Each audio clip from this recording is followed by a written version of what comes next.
आप झुक सकते हो, गिरना नहीं है, कमर के ऊपर से झुकना। 3 4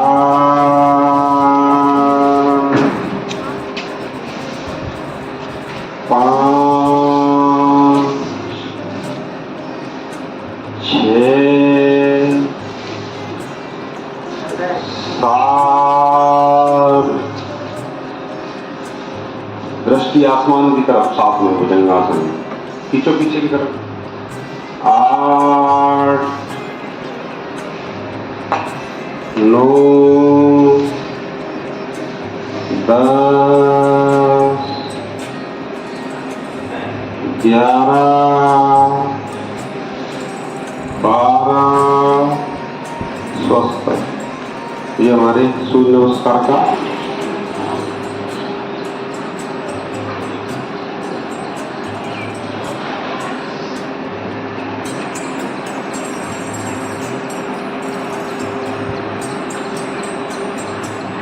जिन लोगों का पद्मासन नहीं लगता है, तो पद्मासन से पहले अगर हम तितली आसन कर लेते हैं तो पद्मासन आसानी से लग जाता है। अरे राम राम राम। काय रे का करतो बंटी?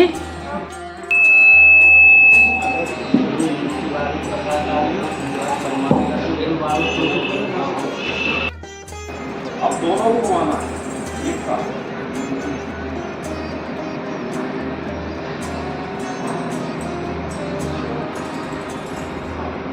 Anti clockwise.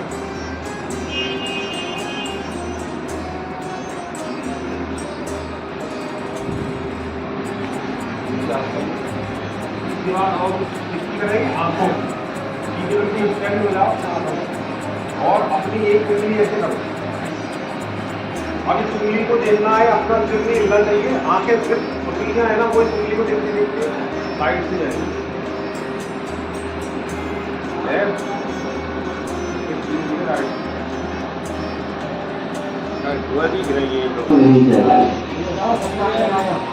तो जब भी योग करें, योग के साथ सांस की लयबद्धता होना बहुत आवश्यक है।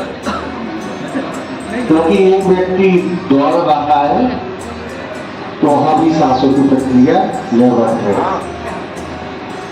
जब लयबद्धता आप कोई कार्य करते हैं, दौड़ रहे हैं या एक्सरसाइज कर रहे हैं, तो योग नहीं कर रहे। तो जब भी आप सर ने बताया तो अपन थोड़ा सा अभ्यास करते हैं। तो आपको जब लयबद्ध तरीके से करेंगे योग और सांसों में, तो आपके शरीर में थकान महसूस नहीं होगी। कई लोगों का कहना है कि हम योग करके थक जाते हैं, तो योग में कभी थकान महसूस नहीं होती। तो जब अपन लेवल तो थोड़ा एक्सरसाइज की अभ्यास करें। पहली सांस धीरे धीरे,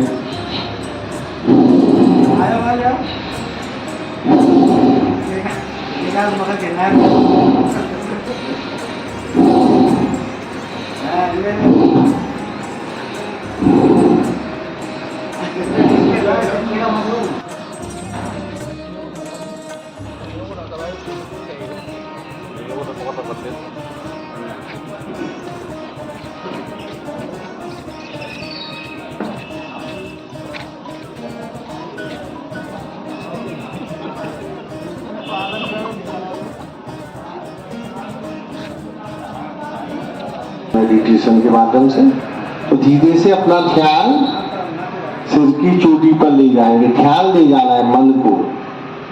एक गहरी सांस लें और धीरे धीरे छोड़ें।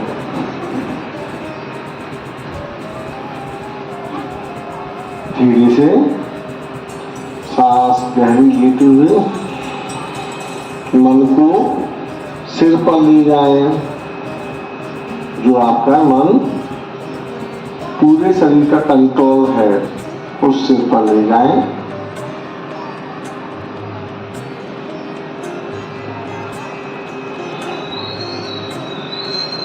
मन को धीरे धीरे आंखों, कान, चली जाए।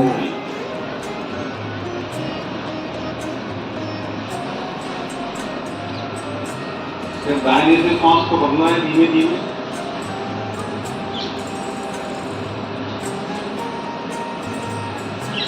और बाएं से छोड़ना।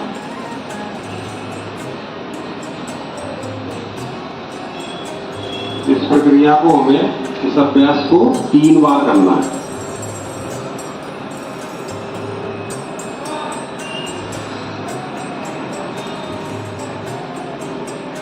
फिर बाएं से सांस भरिए धीमे धीमे, बिल्कुल धीमे धीमे। दाहिने से छोड़िए।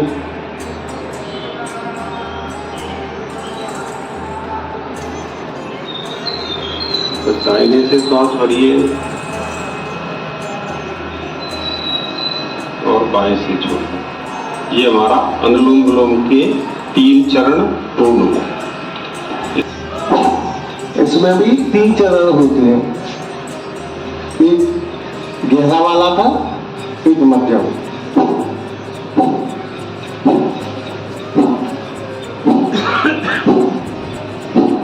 एक फास्ट होता है, फास्ट है।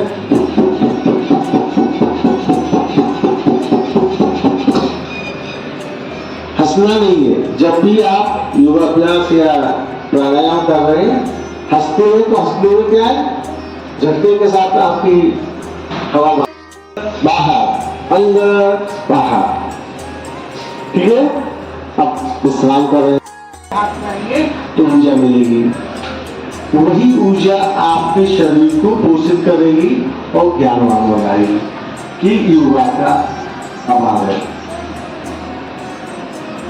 तो भस्त्रिका हमेशा 3 राउंड में करनी चाहिए। कांति के साथ 10-10 के 3 राउंड है, ऐसे करनी चाहिए। आपके दालों की एक्सरसाइज हो जाएगी। यहाँ पे जो बच्चों को दाल में कीड़े वगैरह लगते हैं वो नहीं लगेंगे। आंखों से जब पानी ऐसे करते हैं तो आंखों से थोड़ी पानी की मात्रा निकलती है, तो आंखों की सफाई होती है।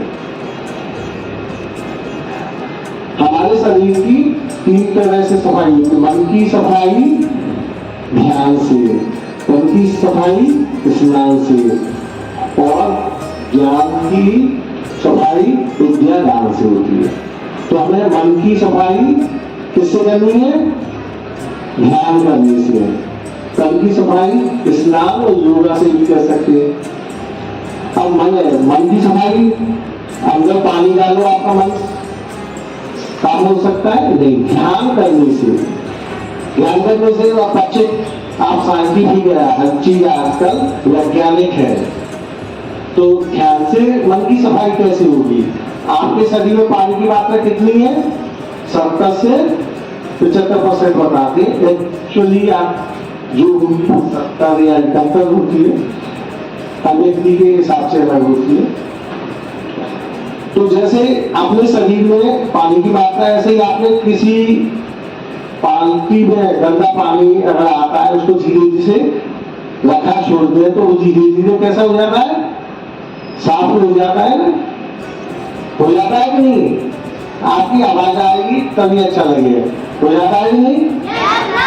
तो जैसे ही पानी अगर बाल्टी में गंदा रखा है, साफ हो जाता है कुछ समय के लिए धीरे, ऐसे ही मन में अच्छे बुरे विचार हर व्यक्ति के अंदर चलते रहते हैं और सतत रूप से चलते रहते हैं। जब हम ध्यान करती हैं और ध्यान में बैठे रहती हैं तो धीरे धीरे कुछ समय तक जो विचार है उनको रोकना नहीं है। ध्यान की प्रक्रिया बता रहा हूं। उन विचारों को आने दें। बच्चे पढ़ते हैं तो उनके मन में पढ़ाई से संबंधित विचार आते होंगे, गणित से संबंधित विचार आते होंगे। गणित संजय कराया, समझ में नहीं आया, तो जो समझ में नहीं आया वो विचार जरूर आए। उन विचारों को आने दें, रोकना नहीं है। धीरे धीरे ऐसा समय आएगा, वो विचार धीरे धीरे शांत होते जाएंगे और एक स्थिति ऐसी आएगी कि विचार आना शून्य हो जाएगी। वही स्थिति ध्यान की है। कागजों से नहीं, धीरे धीरे धीरे धीरे दोनों पर आपके ऐसे लग जाए, ऐसे।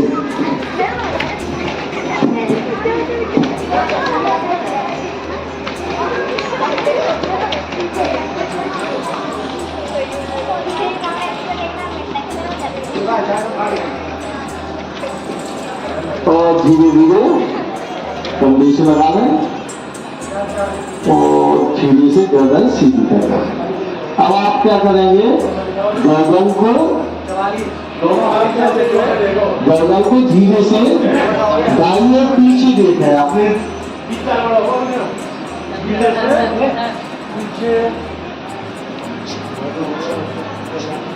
पीछे देखें दाहिनी ओर और धीरे धीरे सामने आ जाए।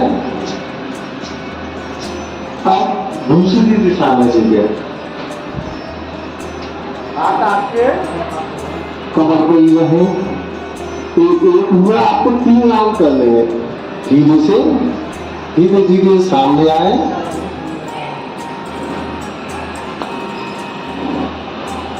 और अपोजिट साइड में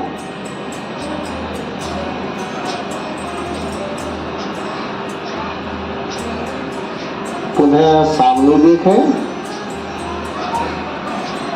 फिर दूसरी साइड में जाएं,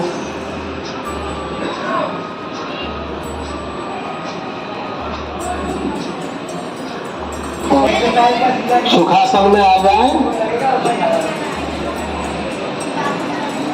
अब अपन नाड़ी शोधन प्राणायाम करेंगे। पहले भी भैया ने बता दिया था। तो नाड़ी शोधन इस जगह रहेगा, यानी लेफ्ट, और दूसरी हाथ से ये 2 उंगलियां आज्ञा चक्र पे, आपका जो अंगूठा है दाहिनी नासिका पर, और आपकी जो तर्जनी है लेफ्ट नासिका। एक नासिका बंद रहेगी, उससे सांस खींचे, दोनों नासिका को बंद कर लें और दूसरी नासिका से सांस धीरे धीरे छोड़ें। जिस नासिका से सांस छोड़ी है उसी से पुनः सांस लें और दोनों नासिका को बंद कर लें और दूसरी नासिका से धीरे धीरे सांस छोड़ दें। कभी भी नाड़ी शोधन में दोनों नासिकाओं से बराबर सांस नहीं छोड़नी। पहले नाड़ी शोधन के बाद कम से कम 5 या 6 मिनट पूर्ण विश्राम की स्थिति में शरीर में कोई भी हलचल नहीं।